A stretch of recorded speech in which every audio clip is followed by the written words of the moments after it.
શાળા પ્રવેશોત્સવનો પ્રથમ દિવસ આવો બનાવીએ શાળા પ્રવેશોત્સવ સમાજોત્સવ વિધાનસભા અધ્યક્ષ શંકરભાઈ ચૌધરીએ થરાદના સીમાવર્તી બેવટા દીપડા અને મોટા મિશ્રા ખાતેથી વિદ્યાર્થીઓને શાળામાં કરાવ્યો પ્રવેશ। વિધાનસભાના અધ્યક્ષ શંકરભાઈ ચૌધરીએ બનાસકાંઠાના સીમાવર્તી વિસ્તાર થરાદ તાલુકાના બેવટા દીપડા અને મોટા મિશ્રા ખાતેથી વિદ્યાર્થીઓને શાળામાં પ્રવેશ અપાવ્યો હતો। અધ્યક્ષ શ્રી શંકરભાઈએ બાળકોને શૈક્ષણિક કીટ આપી कुमकुम तिलक साथे आवकार्या हता। कार्यक्रमनी शरूआत दीप प्रागट्य अने प्रार्थना थकी कराई हती। राज्यमां शाळाए जवा पात्र बाळकोनुं 100% नामांकन ने कन्या केळवणीने प्रोत्साहन आपवानी गुजरातनी अभिनव पहल शाळा प्रवेशोत्सव कन्या केळवणी महोत्सवनी आ 23મી कड़ीनो આજથી પ્રારંભ થયો છે। Bureau report Ramjibhai Raykor. જ્યારે મોદી સાહેબ અહીંયા મુખ્યમંત્રી હતા અને શાળાની અંદર દીકરા દીકરીઓને ભણવા માટેનું એમણે અભિયાન લીધું। રેકોર્ડ ચેક કર્યો ગુજરાતનો કે 50% કરતાં વધારે દીકરીઓ તો હજુ નિશાળમાં દાખલ જ નથી થતી અને 1 થી 7 ધોરણ પૂરું કરે એ આંકડો તો બહુ ઓછો હતો। એટલે એનું સ્થાયીકરણ જે થવું હોય ને એની વચ્ચે જ ડ્રોપ આઉટ થઈ જતા। તો એમણે એનો રસ્તો શું હોય? શિક્ષક મિત્રોને જોડ્યા, શાળા પરિવારને જોડ્યું, ગામને જોડ્યું અને આખી સરકારને જોડી અને એક નવી પરંપરા ચાલુ થઈ કે આપણે ત્યાં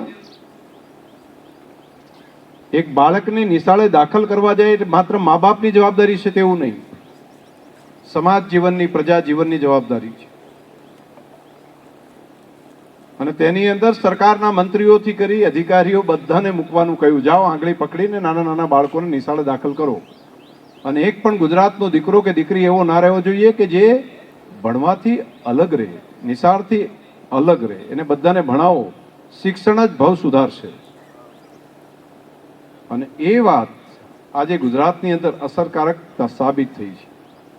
આજે તો એક સંસ્કૃતિ બની ગઈ છે।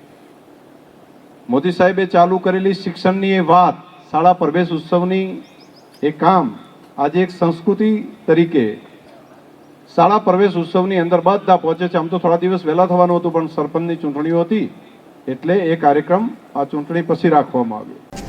માન્ય નરેન્દ્રભાઈ મોદી જ્યારે મુખ્યમંત્રી હતા એ સમય દરમિયાન શાળા પ્રવેશ ઉત્સવની શરૂઆત કરી। આજે આ માત્ર શાળા પ્રવેશ ઉત્સવ એક સરકારી કાર્યક્રમ ન રહેતા ગુજરાતની શિક્ષણ જગતની એક સંસ્કૃતિ બની ગયું છે અને દર વર્ષે પ્રજાજનોની સહભાગિતા એ મોટા પ્રમાણમાં થઈ રહી છે। તેનું પરિણામ એ આજે આવ્યું છે કે 100% નામાંકન સુધી ગુજરાતના બાળકો પહોંચી શક્યા। ડ્રોપ આઉટ રેટ પણ જે વચ્ચેથી ઉઠી જવાની જે વધારે હતી સંખ્યા એ પણ ખૂબ મોટો સુધાર તેની અંદર આવ્યો અને હવે ક્વોલિટી એજ્યુકેશનની અંદર પણ ગુણોત્સવના માધ્યમથી હું અહીંયા બોર્ડરના ગામમાં આવ્યો છું, સીમાવર્તી ક્ષેત્ર છે, ત્યાં પણ પ્રજાની અંદર જાગૃતતા એટલા મોટા પ્રમાણમાં છે। શિક્ષકોની ક્વોલિટી અને ખાસ કરીને બાળકોનો ઉત્સાહ આ આવનારું સારું ભવિષ્ય એ બિલકુલ દર્શાવે છે।